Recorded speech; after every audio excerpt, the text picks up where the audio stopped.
मुझे ये नहीं पता कि तुम जिएगा कैसे, लेकिन मुझसे वादा कर कि जब मरेगा तो दुनिया के सबसे ताकतवर, सबसे संपन्न इंसान बन के मरेगा। यह डायलॉग है केजीएफ का।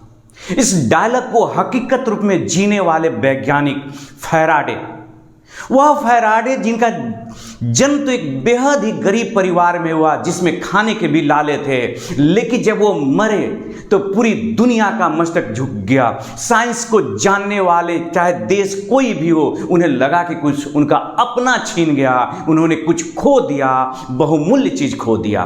तो आइए आज उसी फैराडे को याद करते हुए उनके एक नियम को पढ़ते हैं, जिसे कहा जाता है फैराडे के विद्युत विच्छेदन का दूसरा नियम। तो दोस्तों तैयार हो जाइए कलम कॉपी लेकर के। फैराडे के विद्युत विच्छेदन का दूसरा नियम जरा समझिए, मैंने फिगर बना दिया हुआ है।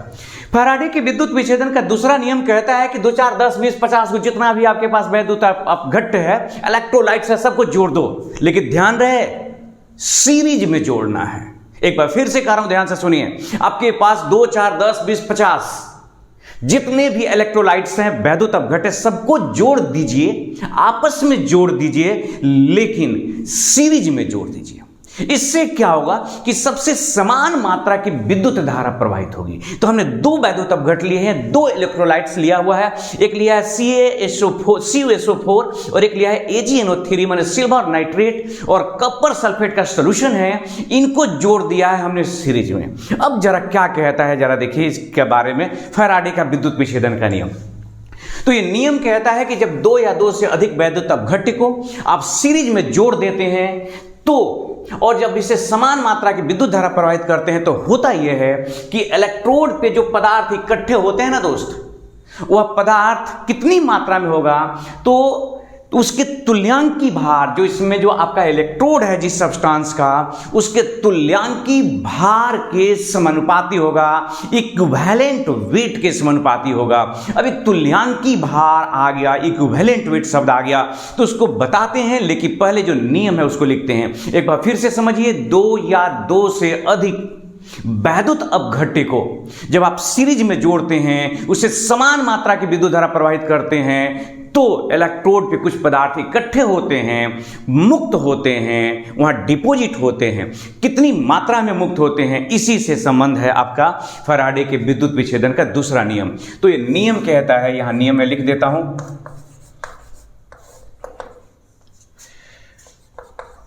दो या 2 से अधिक वैद्युत अपघट्ट को सीरीज में जोड़कर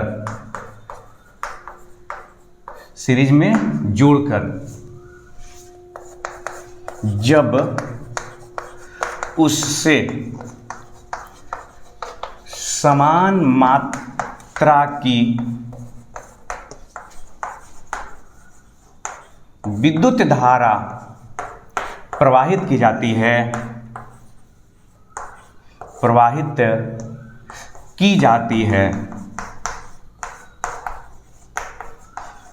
तब इलेक्ट्रोड पर, इधर लिख देते हैं, तब इलेक्ट्रोड्स पर मुक्त पदार्थ की मात्रा, एकत्रित पदार्थ की मात्रा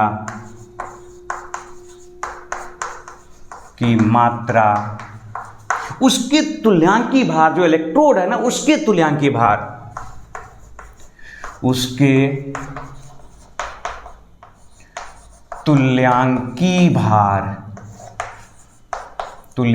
जिसको इक्विवेलेंट वेट कहते हैं, इक्विवेलेंट वेट के समानुपाती होता है।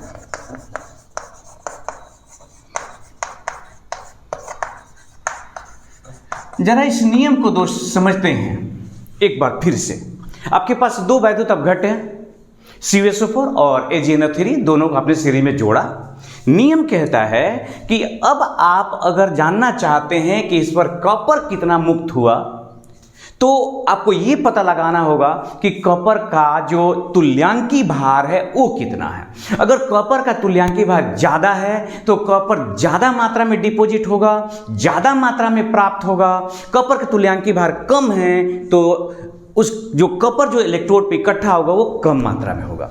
उसी तरह से बात सिल्वर पर भी लागू होगी। अगर सिल्वर का तुल्यांकी भार ज्यादा है तो सिल्वर ज्यादा मात्रा में प्राप्त होगा, तुल्यांकी भार कम है तो उसका जो मात्रा जो प्राप्त होगी वो क्या होगा, कम होगा। इसका मतलब आप लिख सकते हैं अतः कॉपर डिपॉजिटेड माने कॉपर की प्राप्त मात्रा, कॉपर की एकत्रित मात्रा, अतः Cu की एकत्रित मात्रा बटा दो है ना, उसको कर देते हैं उधर Ag की एकत्रित मात्रा बराबर हो जाएगा Cu का तुल्यांकी भार, तुल्यांकी भार बटा Ag का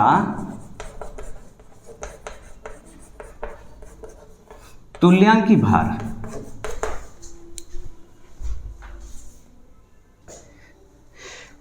लाइट की थोड़ी सी परेशानी थी दोस्त, आइए जरा फिर से शुरुआत करते हैं। तो अब मान लीजिए जो कॉपर है उसका जो मात्रा जो डिपॉजिट हुआ, यहाँ पर जो कॉपर एकत्रित हुआ मान लीजिए, तो इस पे जो कॉपर प्राप्त हुआ वो है W1 और जो चांदी प्राप्त हुआ वो है W2 और जो इक्विवेलेंट वेट है कॉपर का मान लीजिए वो E1 है और चांदी का E2 है। तो एक तरह से हमारे पास ये फार्मूला आ गया।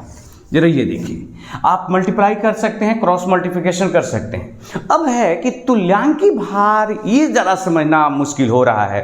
तो देखो दोस्त, तुल्यांकी भार जो होते हैं ना, ये एक छोटा मोटा कंसेप्ट नहीं है। आपके पास मेटल है, उसका तुल्यांकी भार किसी और तरीके से निकालते हैं, नॉन मेटल का कुछ और निकालते हैं, ऑक्सीडाइजिंग एजेंट का किसी और तरीके से, रिड्यूसिंग एजेंट का किसी और तरीके से, एसिड का किसी और तरीके से, बेस का किसी और तरीके से। फिलहाल हम आपको मेटल के बारे में बता रहे हैं। किसी भी मेटल का अगर आप इक्विवेलेंट वेट निकालना चाहते हैं, तुल्यांकी भार, तो मेटल का जो एटॉमिक वेट होता है उसमें भाग दे दीजिए उसके वैलेंसी से, या जितना इलेक्ट्रॉन वो लॉस करता है। एग्जाम्पल के लिए सोडियम प्लस है, एक इलेक्ट्रॉन एक्सेप्ट करता है और ये सोडियम बदल जाता है। आप इसका इक्विवेलेंट वेट निकालना चाहते हैं, इक्विवेलेंट वेट, तो सोडियम कितना होता है 23 और ये कितना होगा 23 ग्राम पर मोल होता है ना, तो आपने कितना हो गया, इसका इक्विवेलेंट हो गया 23। उसी तरह से अगर मैग्नीशियम होता तो ये 2 प्लस है, इसका मतलब 2 इलेक्ट्रॉन जोड़ेंगे और ये बदल जाएगा मैग्नीशियम, इसका मतलब वैलेंसी 2, या यूं कहिए कि 2 इलेक्ट्रॉन लॉस करता है। तो इसका अगर इक्विवेलेंट वेट अगर हमको निकालना होता तो कितना होगा 24 मैग्नीशियम के लिए 2 से भाग देते, जितना इलेक्ट्रॉन ये एक्सेप्ट किया हुआ या लूज करता है उससे, तो ये कितना हो गया 12, ये 12 हो गया। सोचिए जरा अल्युमिनियम रहता तो ये 3 प्लस है, 3 इलेक्ट्रॉन एक्सेप्ट करता है और ये अल्युमिनियम बदल जाता है। इसका मतलब ये कितना होता है 27 होता है ना, 27 में आप 3 से भाग देते कितना हो गया, ये 9। तो इस तरह से ये आया कॉपर का सोडियम का इक्विवेलेंट वेट, मैग्नीशियम का इक्विवेलेंट वेट, अल्युमिनियम का इक्विवेलेंट वेट। तो इस तरह से स्टूडेंट, ये अगर मान लीजिए एसिड होता है, एग्जांपल के तौर पे H2SO4 होता, तो H2SO4 में कितना हाइड्रोजन डिस्प्लेसेबल है 2 है, तो कितना होता है 98 ग्राम पर मोल होता है ना, तो 98 में भाग देते हैं कितना से 2 से, कितना हो गया ये 49 होगा। तो इस तरह से इसका इक्विवेलेंट वेट हो गया 49। दोस्तों ये इक्विवेलेंट वेट की बात है। अब इस पे आता है न्यूमेरिकल सवाल, लेकिन ये जो सिंपल सा एक नियम है कि 2 या 2 से अधिक आपके पास वैद्युत अपघट्ट है, उनको सीरीज में जोड़ दीजिए, सीरीज में जोड़ने के बाद क्या करिए, कुछ समान मात्रा की विद्युत धारा प्रवाहित करिए। फिर देखिए जो इलेक्ट्रोड है, जो भी इलेक्ट्रोड पर पदार्थ इकट्ठा हो रहा है, जहां पर भी, जिस इलेक्ट्रोड पर भी, वो क्या होगा, कितनी मात्रा में होगा, तो कह रहा है कि आपका जो तुल्यांकी भार होगा इलेक्ट्रोड का उसी के समानुपाती होगा। बस सिंपल सा, तुल्यांकी भार ज्यादा, इलेक्ट्रोड पे पदार्थ ज्यादा एकत्रित होगा, कम पदार्थ क्या होगा, कम एकत्रित होगा। अब दोस्त इसके बाद हम लोग बात करेंगे इस पे न्यूमेरिकल सवाल की। तब तक इस वीडियो में इतना ही, विदा लेते हैं हम लोग दूसरे से। हंसते रहिए, मुस्कुराते रहिए, अपना ख्याल रखिए। धन्यवाद।